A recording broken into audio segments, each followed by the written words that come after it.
حضرت ابن عباس رضی اللہ عنہما سے روایت ہے کہ مشرکین میں سے کچھ لوگوں نے قتل کیے تھے تو بہت کیے تھے،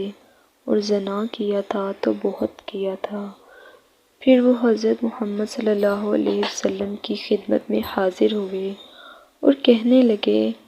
آپ صلی اللہ علیہ وآلہ وسلم جو کچھ فرماتے ہیں اور جس کی دعوت دیتے ہیں یقیناً وہ بہت اچھا ہے۔ اگر آپ ہمیں بتا دیں کہ جو کام ہم کر چکے ہیں ان کا کفارہ ہو سکتا ہے۔ اس پر یہ آیت نازل ہوئی، جو لوگ اللہ کے ساتھ کسی دوسرے معبود کو نہیں پکارتے اور جس جان کی اللہ سبحانہ وتعالی نے حرمت قائم کی ہے اسے قتل نہیں کرتے مگر حق کی بنا پر، اور زنا نہیں کرتے، اور جو ایسا کرے گا وہ سزا پائے گا۔ اور یہ آیت نازل ہوئی، اے میرے بندو جو اپنے اوپر زیادتی کر چکے ہو اللہ کی رحمت سے مایوس نہ ہو۔ صالحہ نے ابن شہاب سے روایت کی،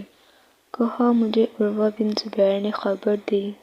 کہ حکیم بن حزام رضی اللہ عنہ نے انہیں بتایا کہ انہوں نے رسول اللہ صلی اللہ علیہ وآلہ وسلم سے عرض کی، اللہ سبحانہ وتعالی کے رسول صلی اللہ علیہ وآلہ وسلم، آپ ان اعمال کے بارے میں کیا فرماتے ہیں